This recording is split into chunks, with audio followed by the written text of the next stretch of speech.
You said that you knew Rose Bly? No, I didn't know her. I just know when they moved in here and stuff, that when they set the prostitution ring and stuff up over here, that she was involved in it and stuff. He has blamed Fred, and Fred done put the word out to him. You say my name again, and he'll kill him.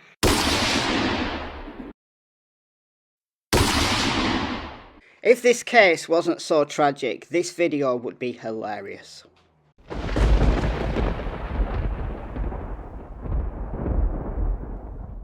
Good morning everyone, my name is Michelle, I hope you're doing well. Welcome to another video.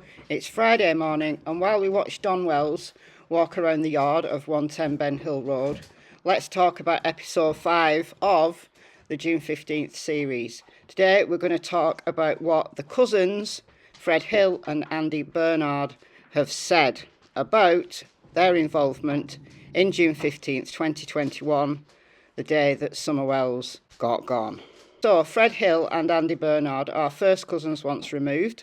Fred Hill is the grandson of Ben Hill, who Ben Hill Road is named after, and Andy Bernard's great-grandfather was the very same Ben Hill. So that makes them first cousins once removed. Fred lives at 165 Ben Hill Road, which is further down the Ben Hill Hollow than Andy used to. Andy used to live with Jodie Sue at 125 Ben Hill Road, and they share 2 children. At the time that Summer went missing, their son was 19 and their daughter was around 13. So that sets the scene. Fred Hill has only spoken to one YouTuber, Ziggy. So I'm going to be playing some clips from Ziggy's interviews with Fred. She's had several. She's been to see him several times. What you heard in the introduction was, I think, from the first or second time Ziggy met Fred, and he basically told her a load of nonsense. He was clearly on a wind-up.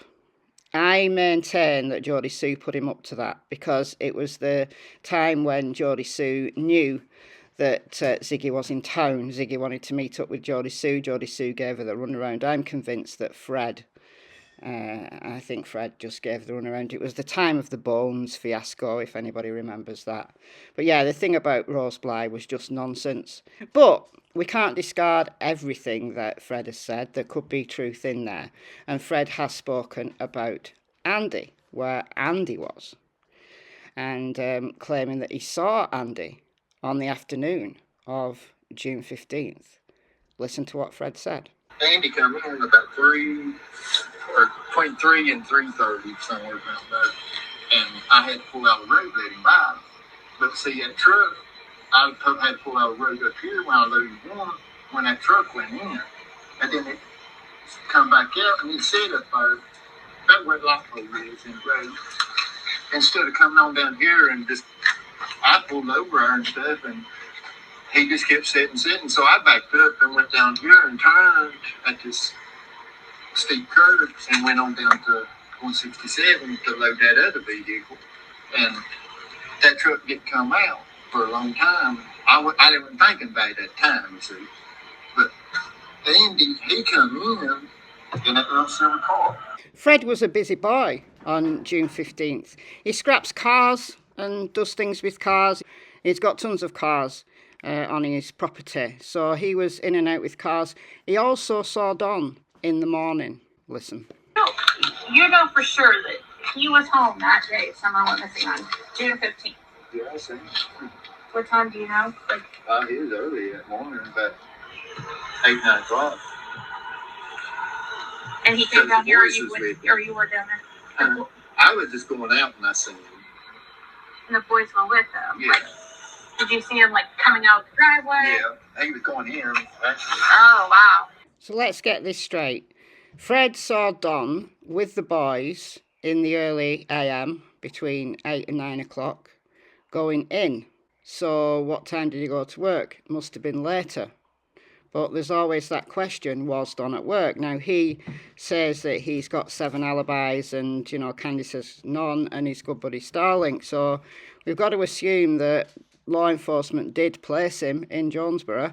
But it was between 3 and 3:30 that he saw Andy, and he had to stop to pass him. In a later interview, he said that there was 3 vehicles, Andy was one. and he couldn't remember, and I don't know.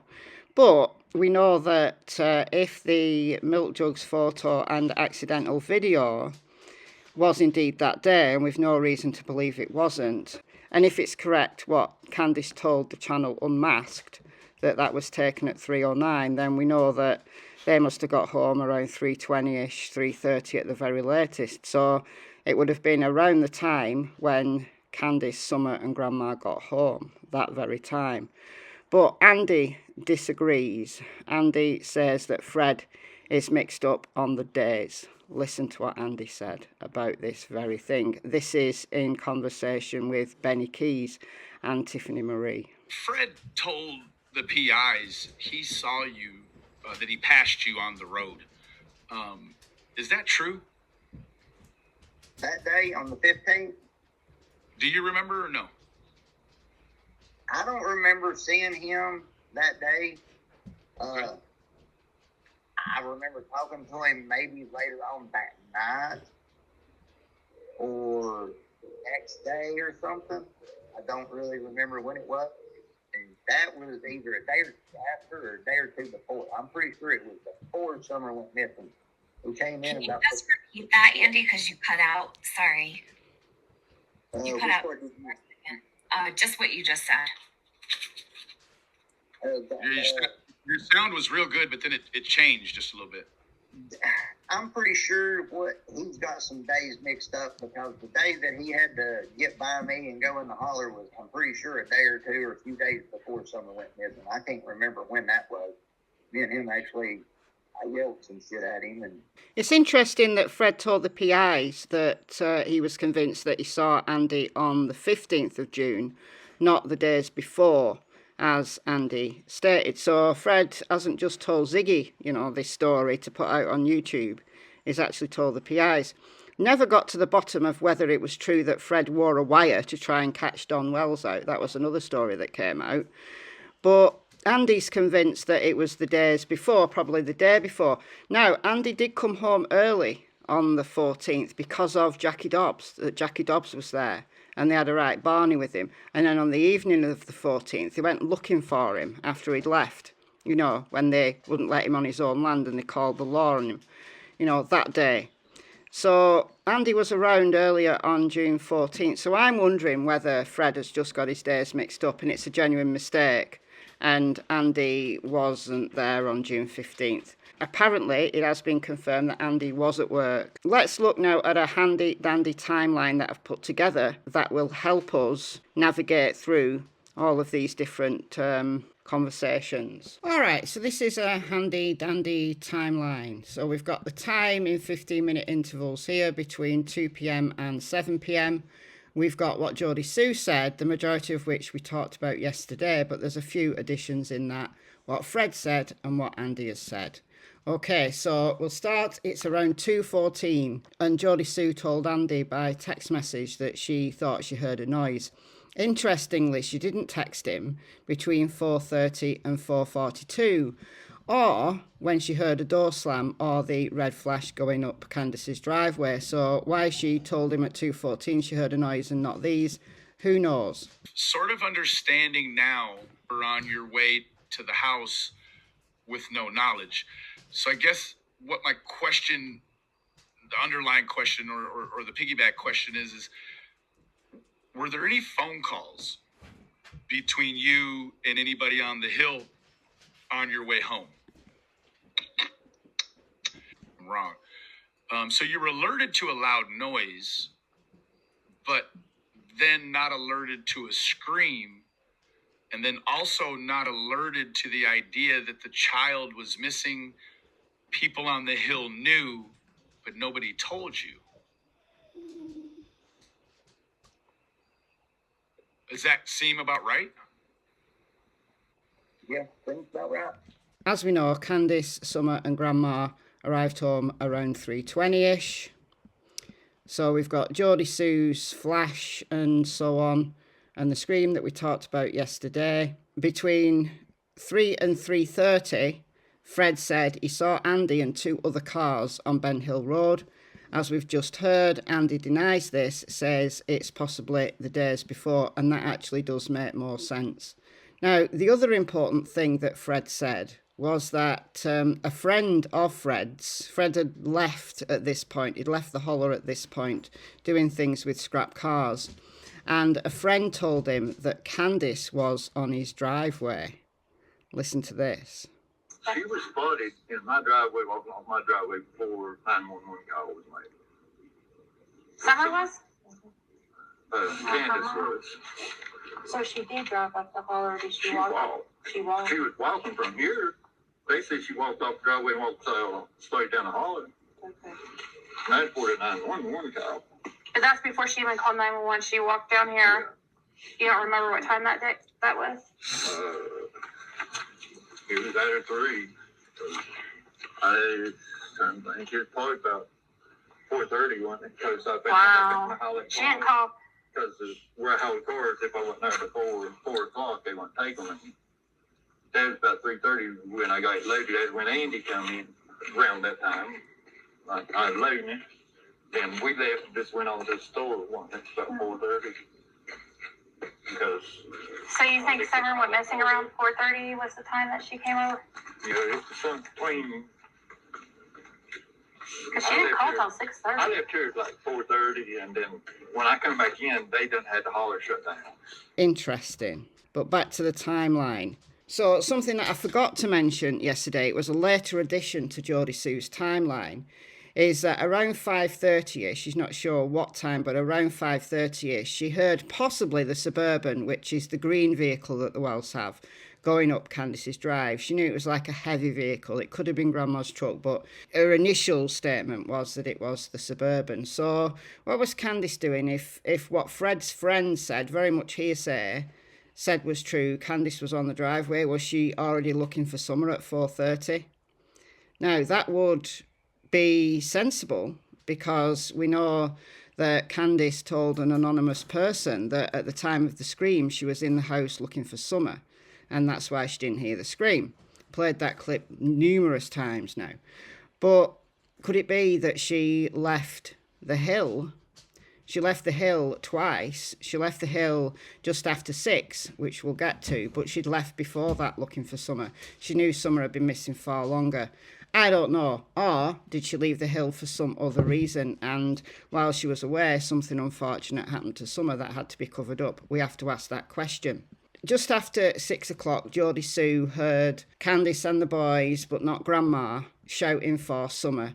She knew it was around the time about 6:09 when she was, it was the last point she could get a signal on her phone as she was descending the driveway to meet Andy, who was going to be a little bit later than he normally is.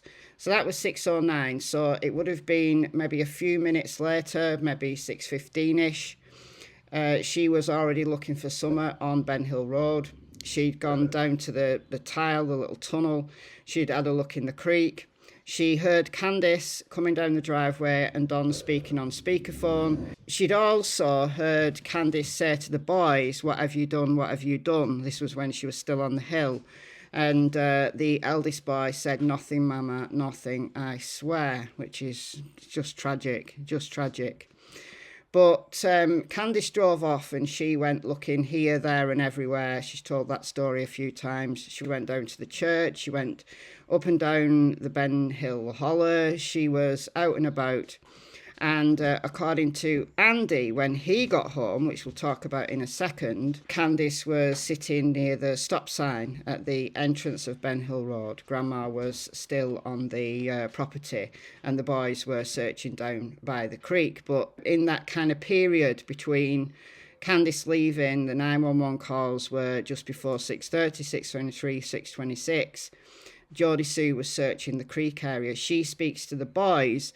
They tell her, at least the eldest boy tells her, that he last saw Summer at the swing, or the swing set, which is an interesting term, because that rope swing's not a swing set. But anyway, at the swing set. And then within the same hour, it came out on the news that they told Sheriff Ronnie Lawson that they last saw Summer coming out of the basement door. Now, it's possible that they didn't want to say that they'd left Summer on the swing, or it could be that each of the three boys saw Summer at a slightly different time. Somebody made that comment in my comments yesterday, and I think that's a very important thing to consider, that there's three boys. Each boy has a different testimony. One boy might have last saw her coming out the basement door, another might have seen her on the swing. So that might explain why there's this slightly different story. But it's, it's outside, but still in the yard. Now, between 6:45 and 7, both Don, Andy and law enforcement all start to arrive. So let's hear what Andy says about arriving. We've also heard numerous times from Don that he beat the cops home, but there was probably 1 or 2 vehicles who got there before 7. So we'll play Andy's and then we'll talk about that arrival. How long is the general route from where you were working at that time to the house? How long was that route, typically, if you can remember? From where I worked to my house, it was probably, I don't know, 25 to 30 minutes, depending on how you drove, traffic, stop. So 25 to 30 minutes. Now, at 6:09, he was just leaving work. Now, give him a few minutes to get to his car, a little bit of grace. He's going to be home about 6:45. And that would have been around the same time that Don got home. Don was like 45 minutes away in Jonesbury. Said he made it in 30, even said he made it in 25. So if he made it in 30 and he made the 911 call at 6:26 when he was still in Washington County, then he's probably going to get in at maybe 10 to 5 to 7. So their stories check out. That Andy got in first, just before Don, spoke to Candice, may have spoken to Jodie Sue. According to Jodie Sue, she was kind of searching when Andy got in, and Andy went and had a drive around. But then Don came in. Don went up to the bottom property, didn't go to the hill, and he knew she'd gone. And what you're seeing on your screen is Don retracing his steps for Voices Behind the Wall. And he went to the creek, he saw his boys there, he saw his neighbours there, and he knew that Summer had gone by this point. And a few hours later, he went to see Fred, and Fred thinks it's bizarre. He was already talking about seeing Summer in the resurrection. Jodie Sue's also said that Don was very negative, that he thought Summer was dead in those very, very early stages. So it is strange. I mean, is Don just a complete defeatist, or did he know something? Who knows? The way you acted that night, she was already dead. I mean, within 3 hours. So I'll leave it there for today. We're going to pick up the timeline from earlier in the day. We're going to also talk about Andy again tomorrow, because it was Andy that Hunter implicated when he had a conversation with Chris McDonough. So we're going to be talking about Hunter and Ali tomorrow, a little bit of Jodie Sue, a little bit of Andy. So please hold for the next instalment, the early part of the day tomorrow. Bye for now, guys. I'll see you very soon.